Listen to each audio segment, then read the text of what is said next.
Bippity Bop Barbershop, written by Natasha Tarpley, illustrated by E.B. Lewis.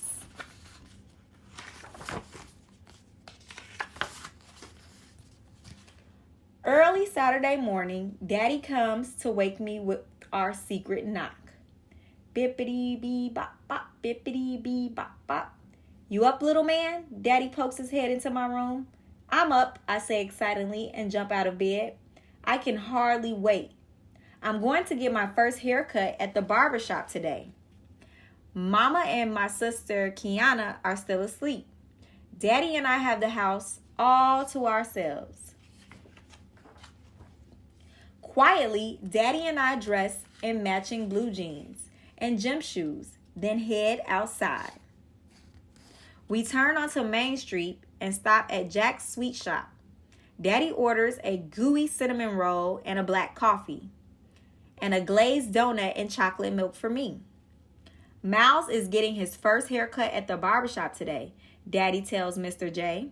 Is that so? Mr. J asks, leaning over the counter. I nod yes. This calls for a celebration. I'll make your milk a double.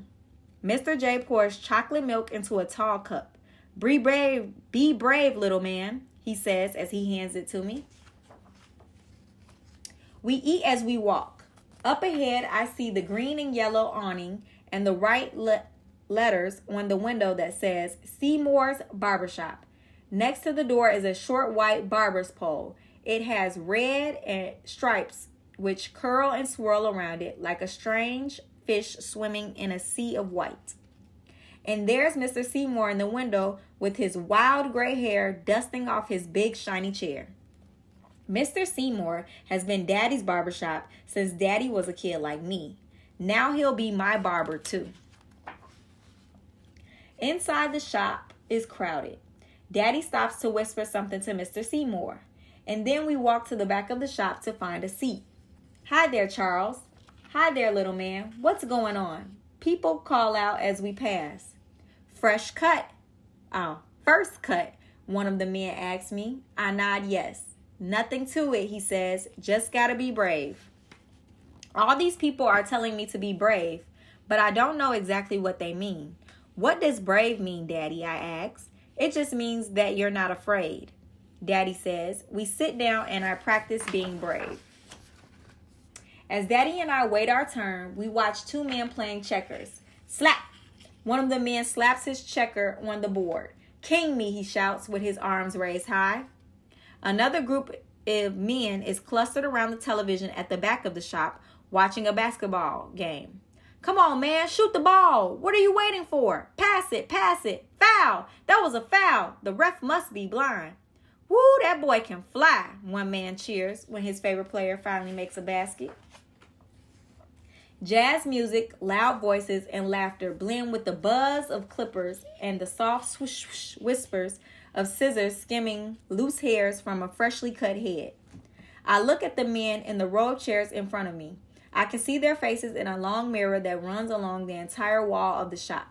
The man in Mr. Seymour's chair is getting his head shaved. Take it all off, he says. A patch of sunlight gleams right on the top of his bald head. Another man has long, thick dreadlocks. He's getting a shave with a straight razor. When he leans all the way back in the chair, his locks almost touch the floor. The next man is getting his hair cut low around.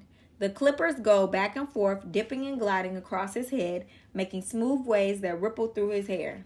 In the last chair, there's a kid, a lot older than me, getting his big curly afro trimmed.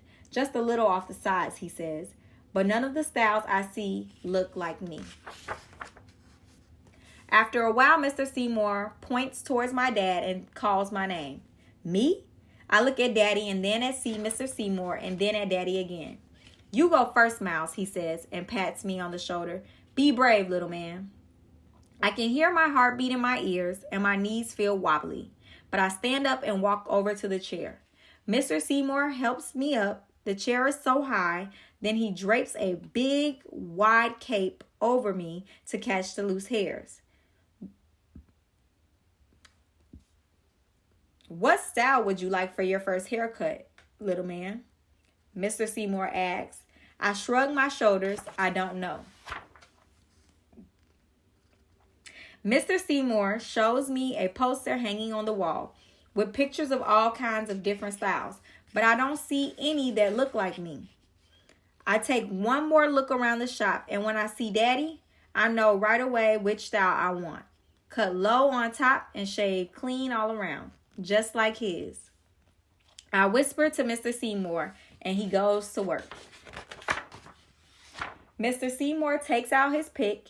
He picks my hair until it is all fluffy and stands up high.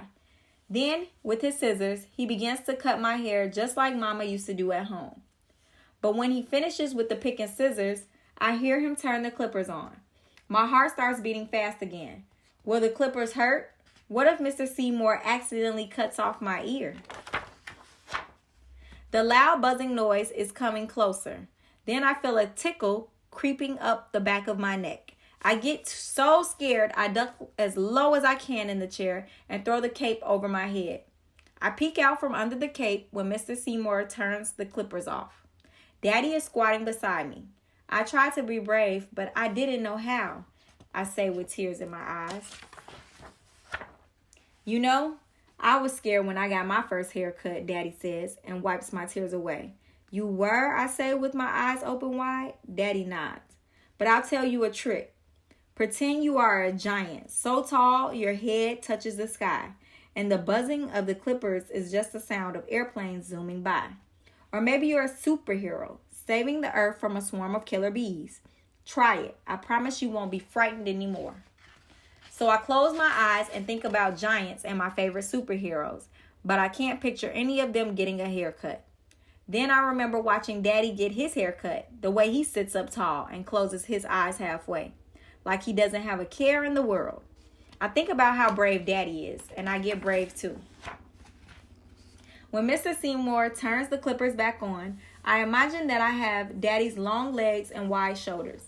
I sit up straight like Daddy, though I still squeeze the arm of the chairs tightly. And when Mr. Seymour is through, there is a brand new me staring back from the mirror. Mr. Seymour rubs a dab of sweet-smelling blue aftershave on my face and the back of my neck. It feels like a cool breeze. Then he dips a brush of powder and gently sweeps it over my head and neck.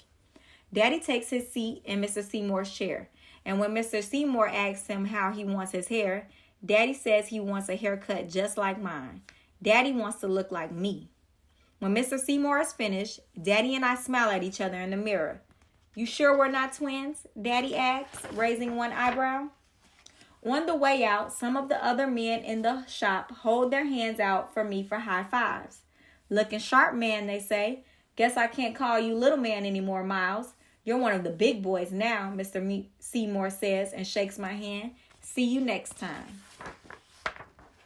I hum a happy, proud song as we leave Mr. Seymour's shop.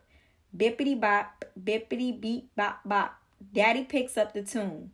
We walk to the rhythm of our music, two cool cats side by side.